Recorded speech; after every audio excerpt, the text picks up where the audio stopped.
Fishing like a local isn't just about catching fish.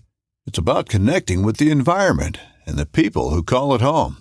It's about hearing the stories and traditions that have been passed down for generations and sharing unforgettable moments with the people you meet along the way. Fishing like a local is having an experience that stays with you forever. And with Fishing Booker, you can experience it too, no matter where you are. Discover your next adventure on Fishing Booker.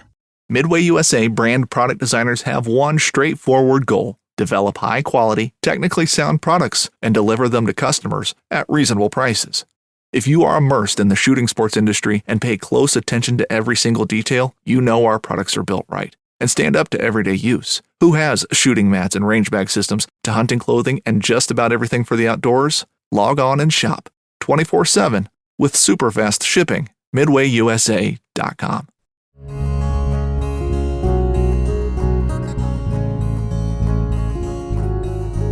Welcome to the Casting Across Fly Fishing Podcast.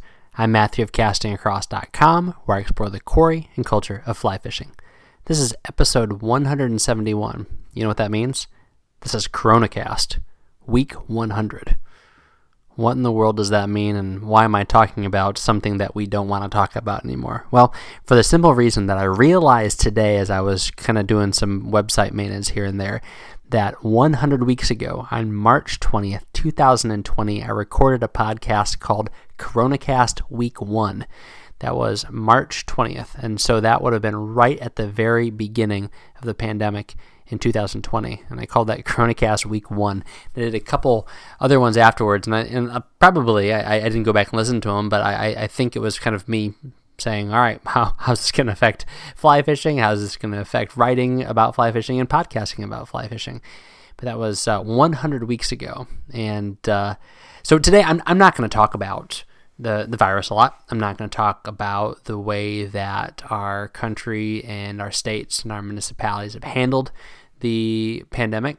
I'm not going to talk about the vaccine, not going to talk about masks, any of that sort of stuff. I've got opinions on all of it, and I think that they're pretty good opinions, to be honest with you. But that's not what I'm going to talk about today. I want to talk about just kind of a little bit of a retrospect of maybe what's happened in fly fishing over the last 100 weeks.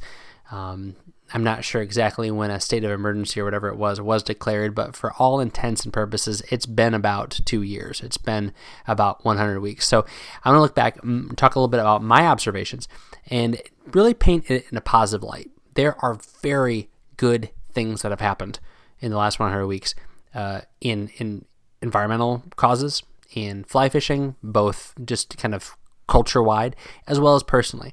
And I don't say any of this to diminish any pain, suffering, or loss that you may have experienced. And that's very real. That is something that I want to acknowledge, that there are many who have gone through this unscathed, but there are also many who have had a very, very difficult time, either personally or because of somebody that they love. So I don't want to downplay that, and I don't want to diminish it just because we're kind of getting to a good place, it looks like, in after a long 2-year journey. I also wanted to mention that I've had it. I had what was probably the Delta variant, just based on the symptoms, and we had a really good go of it. And I don't say that in a sort of prideful way. It was only by grace that we made it through as well as we did. But I'm thankful that it didn't really hit my family and me very hard, that I was really only in bed for about a day and then just kind of lethargic for a couple of days. And what it did do, and this is kind of a microcosm of the last 2 years, is it forced me to slow down. I got so much good reading done. My family and I played some board games. We did a puzzle. We did the Costco puzzle. If you have a Costco membership, then you need to get the Costco puzzle that they have there. It's a really good puzzle, but it's a puzzle of Costco for I think it was $9. But we did that when we were in a little state-imposed exile. And all that to say, it was a good 10 days. That's when I got it, was when the CDC dropped the recommendation for 10 days of quarantine. Actually, no, it's 5 days of quarantines. Yeah, 5 days of quarantine and then 5 days with a mask on, I think is what happened when I was there. It's kind of hard to keep track of this stuff. But all that to say, that was good in a lot of ways. It was not good that I was sick. It was not good that my family was sick, but there was good things that came from it. And it's important that we think in categories like that. And that's a lot of what I wanted to look at over these next kind of 15 minutes. We think in categories. We are not, again, diminishing someone's discomfort, someone's death, because we talk about something good that happened to us while we were fishing in these last 2 years. Those are two separate categories, and we need to make that distinction. And we have to have the epistemological clarity, the way we think, that is to say, has to be rigorous enough and robust enough to be able to say both things at once. It's incredibly unfortunate that this is happening, but in spite of these incredible, unfortunate things happening, here's good that has come of it. And if we can't do that, if we can't nuance these things out, I think that just shows immaturity. Now, if you're not there because you've been personally affected at a significant degree, then I understand. I get it. It's very hard to see past that. At the same time, for those of us who have gone through this like relatively normally, or we have gotten sick, or it's been mostly minor inconveniences, then we need to acknowledge that even though something very, very bad happened, a lot of good things happened too. And maybe I'm getting more philosophical, and you know what I do for a living. I'm a pastor. Maybe I'm getting more ministerial than you were hoping for when you tuned in. But we're getting to fishing in a few minutes. Trust me. But I was doing some counseling recently and talked about how contrast makes the good seem better. Contrast makes the good seem better. When you've had something bad happen, you really do appreciate the good things even more. When you're told you can't go to this place, when you finally can go back to this place, you enjoy shopping, eating, pursuing outdoor pursuits even more. I believe that fully. But again, not going to talk about why and how that happened. We're going to talk about the fact that it happened. And so what happened? So 2 years. Think about that. What have you done from a fly fishing perspective in the last 2 years? How about just fishing in general, hunting, hiking, camping, kayaking? I can say that there's probably a lot of factors that go into it, but I've done more outdoor stuff in the last 2 years than I have for probably the preceding 8 years. So what that means is that since I've had children, these last 2 years, I think I've been outdoors, fly fishing, hunting, kayaking, trail running, hiking, and camping more than I did in any year or any 2 year set in the previous 8 years. So we were outside a lot. I remember when the pandemic first hit in March of 2020, my family and I were outside all of the time. Things were shut down. I wasn't supposed to go into work. All these things were happening. And we just went to the woods and we hiked locally. We hiked up in the mountains. We went to the beach. I fished in the surf. We fished in ponds. We went out on rivers. We got a new kayak. We just spent so much time outside, and it was great. And it was a wonderful tension-easing time when so much fear was running rampant in the culture. And I imagine that for a lot of us, fly fishing had that soothing kind of effect. A lot of us being outdoors was probably a way when there was a lot of uncertainty and a lot of fear, where we got outside and we felt safe. For all things we didn't know, we knew that if we were by ourselves in the woods, we were okay. And even if you are incredibly anxious or nervous about the virus, hopefully that's something that you can say. Hopefully that's something that you can acknowledge, that if you go somewhere remote and you hop out of your car, you throw your waders on, and you walk into the water, that no matter how concerned you are because of the messaging you're getting from the news, from your doctor, things like that, that you're okay there. And you're able to just spend some time either processing that experience and those thoughts, or not thinking about those experiences and those thoughts. That's my hope for you, that if you are someone who is incredibly anxious about what's been going on and what's still going on, even to a much lesser degree, that you have been able to have been ministered to by being out on the water. I know that was the case for me and for my family. We just had to keep doing stuff. We had to keep getting outside, and we really enjoyed it. For me, though, if you've been a listener or reader for a few years, you know that in May, on Mother's Day of 2020, I fell out of a tree and I totally destroyed my ankle. But even that, it really slowed me down for a couple of weeks, but then we were right back at it. And fly fishing was actually great because a wading boot was the most supportive and stabilizing piece of footwear that I owned. So I had an old pair of corkers where one of the lacing systems wasn't working right on the left foot, but the right foot was totally fine. So I was able to wear this pair of corkers around and keep my right ankle stabilized. But so much time on the beach. My family loves the beach. Learned so much about surf casting, about reading the water, about the tides up here in New England. I'd done it before, and I for years I'd been fishing out there. But that summer, spring into summer into fall, spent so much time out on the beach, and it was fantastic. It was again an escape, and I think that is just indicative of how being outdoors can really be a steadying factor in our lives when we have uncertainty. For me, at that point, to be totally honest with you, I was way more concerned about my ankle, about my ability to get back running again, than I was about coronavirus. Call that what you will, but that was the reality of it. But when I'm in the water and when it was buoyant and I got this really supportive wading boot on, it took my mind off of it. And I was able to just fish, and I was able to just get out there and do what I wanted to do. And so that was great. So fast forward from the fall of 2020 to the spring of 2021, and that's when you started to see things change as people were getting outdoors after that holiday season and that winter. You probably saw this where you were. Our public lands were swamped with people.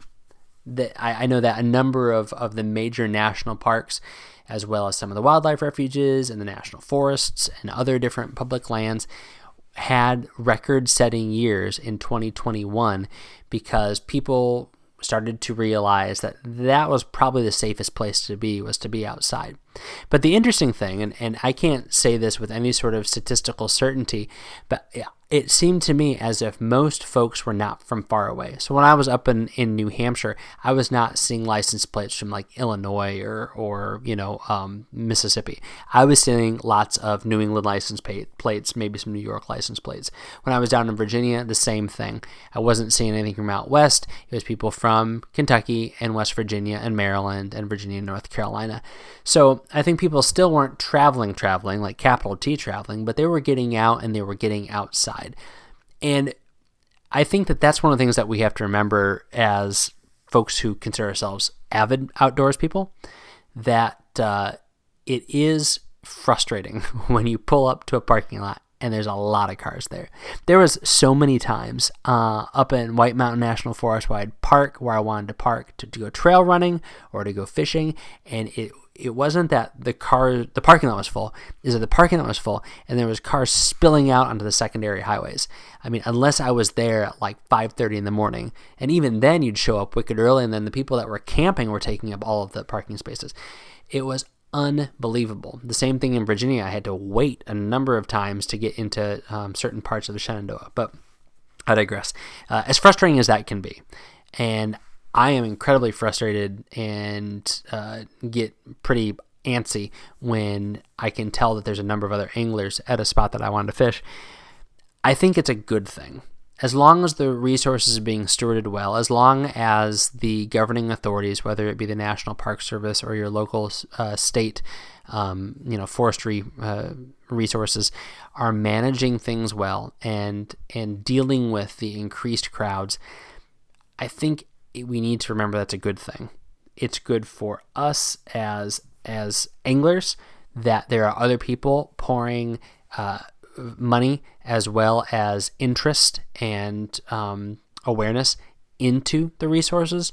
But then also that as a culture, I think that's a great place to be. For people to be outside pushing themselves. I can remember one particular day when I was up on a trail and there were people in flip-flops and in jeans and, with their purses over their shoulder and those string backpacks that I can't imagine wearing for any length of time with any amount of weight in them, miles up the trail. And I thought, you know what? This is awesome. It's kind of goofy. Let's be real. They don't look like they're prepared. Hopefully they don't run into some sort of difficult situation. But isn't this awesome that they're doing this and they're not sitting in front of their phones? Now, I use my cell phone quite a bit, but one of the things that I've really thought about thinking back to the crowds that we saw in 2021 on the water and in the woods is just, you know what, this is a good thing. I can't be super negative about these crowds because I'm glad that people are getting outside. And hopefully that continues. Hopefully the National Park Service and the Department of the Interior and all the state agencies anticipate a lot of people out on the water and in the woods and are able to prepare for that, because I'm hoping that people go back to doing that in 2022. It's a great opportunity for you as you're talking to people who might not be super outdoorsy to seize the day with them. If they've been sitting inside, if they're maybe somebody who's been gripped with fear, say, hey, if we're gonna spend time together, let's go do it outside. Let's experience something new together. I think it's a great way to broach that subject. Now, there's some other aspects, of course, to the last 100 weeks. There's been supply chain issues.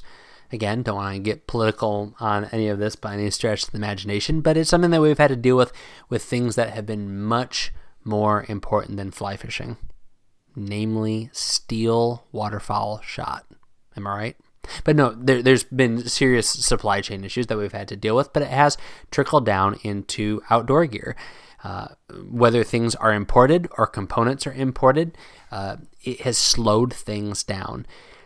But what that's forced me to do, one, is not think about getting the next thing, even though I really enjoy doing that, not for the sake of collecting stuff, but for sharing it with people.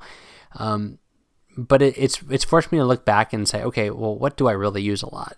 Do I need a new thing? What can I make do with? How can I be creative? How can I maybe walk down the outdoor aisle at Walmart or keep my eye open when I'm in Home Depot, or look at my camping gear and say, this stuff might have a function over here. And that was certainly the case when I took up duck hunting in 2021. I'm certainly a beginner still, but looking around, I ended up buying some decoys, but everything else that I used, with the exception of decoys and calls, was stuff that I repurposed from other outdoor pursuits that I'm engaged in. And that was a lot of fun. Like in fly fishing now, I feel like I need to have the best that I can afford, only because I feel like I'm pretty serious in it. And I don't feel like I need that because I'm some expert fly fisher, but like, this is what I do. Obviously I've got the podcast and the website, and it's part of my life and it's a passion. And so I really want to make sure I have kind of exactly what I need.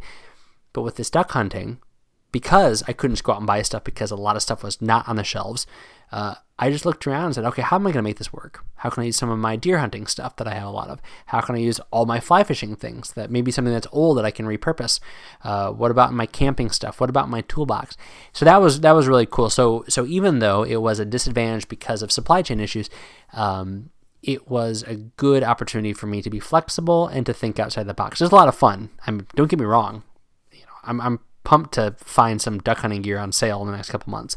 But it was totally fine. Got lots of ducks. Still have meat in the freezer from last season, and it didn't require me, scrounging Facebook Marketplace to find secondhand duck hunting gear because of things not being in the sporting goods store. All right, last thing. Last 100 weeks, one of the hardest things has been not being around people. I've been around lots of people, but it hasn't been the same as it was pre-pandemic, especially within the fly fishing space. I had a regular fly tying night that we did every month. That still hasn't picked back up yet. And I'm not going to push people. I'm not going to say, hey, I know you're still a little bit uncomfortable, but let's do it anyway, right? That's not what I think matters.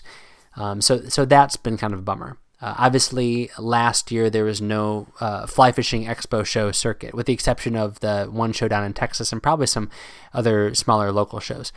that just came back, and it was a lot of fun. Unfortunately, my trip, as I mentioned, down to Edison to the New Jersey show was cut short because of a enormous snowstorm that came up the East Coast. But there's still a couple left, and I'll be able to go back out and see people I haven't seen for a few years, and meet some new people. And so that's something that was a minus, but now it's come back. And then even things like Trial Unlimited meetings. Again, I didn't go to a lot of them, only because from where I live to get down to where my local chapter meets, it's just not super convenient, particularly with my schedule. But when they brought Zoom in, it's not ideal, but it was good. It was a way for me to be a little bit plugged in where I hadn't been as plugged in before. So that was something that, again, as I started this podcast off with, it was a difficult situation, but it yielded some good results. And hopefully you can look back over the last 2 years and see that. Again, with a giant caveat of maybe a loss in your life. But even there, hopefully that, as you've been moving through that process of grief, or loss, if you've had a significant financial loss because of the last 100 weeks, that fly fishing is now more precious. Not more precious than people, not more precious than the responsibilities that you have to continue to engage in, but you can appreciate your time out on the water, your time with your loved ones, your time doing what you want to do in a new way, as some of those things have been either muted or taken away. So that's my hope. That's my hope for you. That's my hope for you as my listener, you as the audience, and just you as part of this fly fishing community. Hopefully this podcast has not been too negative. Hopefully it has not been like me doing therapy on in front of my microphone, but that you've been able to think of these last 2 years, what you have done, what you haven't done, opportunities you take advantage of, things that you say, you know what, I really should have done more. Because guess what? We're only a couple weeks away from spring. That is really optimistic. A couple months away from spring. And you're going to have opportunities to get out and do those things again. So that's my encouragement. Go out and do them. Even if there's extra cars there. Even if you have to use gear that maybe isn't the perfect fit. Even if you're going to be going out and that person that you wish could be going out with you can't. Go out. Do it because it's what you maybe need to do. If you have questions, if you have comments, if you want to bounce an idea off me, please let me know. Matthew@castingacross.com. I always read everything. I always get back to everybody. It might not happen right away, but I will definitely do it. So thanks for listening. Thanks for these last 100 weeks of listening to me talk about fly fishing within the context of the coronavirus pandemic. Hopefully I have not brought it up too much, because I think we're all just about done with messaging about it from one way or another. But I appreciate folks who have listened, and hopefully this has been a bit of a respite as we've gone through it, and hopefully as we are nearing the end of it. This week on castingacross.com, the first article was a great article. Fish for Change, Connecting Students on the Flats. Fish for Change, Connecting Students on the Flats. So Fish for Change is a nonprofit that works to get students, high school and college age, into tropical locations and Colorado. All right, don't want to leave Colorado out. Costa Rica, Honduras, Mexico, a couple other places. And they go down and they learn about fishing and they fish. You might say, okay, this sounds kind of like a guided trip. And it is in the mornings. But then in the afternoons, they do projects in the communities and they do conservation projects. So there's a whole lot more to it. Now, this is like really something that I'm excited about. And I love talking to the director of Fish for Change, because I ran a fly fishing camp for a number of years, and I've been involved in international, specifically Central American missions programs for a couple different places over the last decade, and even before that. So this is like the synergizing a couple of my interests. So great stuff. Check out my article and then go to their website, check out their links and their videos. They've got a lot of resources. It's a really cool thing, and that's a lot more than just getting kids an opportunity to go fish the flats. So that was the article on Monday. Wednesday's article was kind of a gear review piece called No Shame, Tools to Hold and See Flies. No Shame, Tools to Hold and See Flies. Magnification and knot tying tools might sound silly to you until you need them. Now, to be honest with you, I don't carry a knot tying tool on me. I have learned tips and tricks and ways to use my forceps and hemostats and things like that to tie some of the essential knots. But all my kids have knot tying tools in their sling packs, and I don't begrudge somebody for carrying them. I do carry a magnifying tool, one particular one I'll talk about here at the end of the podcast. I also like threader boxes, and you don't need to be legally blind, and you don't need to have significant dexterity issues in order to justify having one of these tools. If it's really cold out, if it's really windy out, it'll just save you time and trouble, and they have more uses than just holding flies and putting your tiny little tippet through the eye of the fly. So this is a couple of different reasons why you might want to carry these things and some examples of what you might want to carry. So no shame, tools to hold and see flies. Definitely check it out. This week's recommendation on the podcast is one of those tools, the Magnifly, from the good people that make the Flytrap Pro Series. The Flytrap is like my absolute favorite, bar none, gadget for carrying, holding, and organizing my fly fishing tools. I've got one on every pack, but I have like my main one that has my favorite tippet spools, my favorite tools attached to it, so I can go from one pack to another pack, to my waders, to my pocket of my pants. It's awesome. Anyway, that's what I'm talking about. I'm talking about the Magnifly. So the Magnifly, it is a clip-on magnifying lens. 3x, it's pretty big. It's bigger than a silver dollar.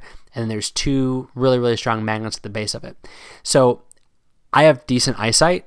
That being said, there's times when I'm untangling knots or when I am doing some like fine work in tying on droppers that I say, you know what, I could use a little bit of help here. So this thing folds flush and folds out of the way. So I put it like on like my wader strap so it's high up, or I can put it on the strap of my sling pack so it's even behind me.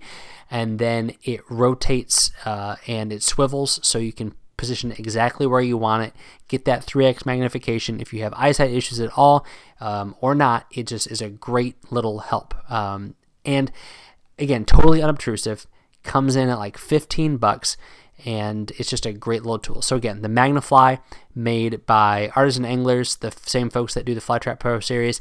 I will put a link to where you can find it on the show notes for this page on castingacross.com. But definitely recommend checking it out, even if you don't think you need it. It's a good thing to have in case you do need it. Thanks for listening to the Casting Across Fly Fishing Podcast. Please subscribe to your favorite podcast app and rate the podcast in iTunes. Then head over to castingacross.com for 3 posts a week on the people, places, and things that go into the pursuit of fish.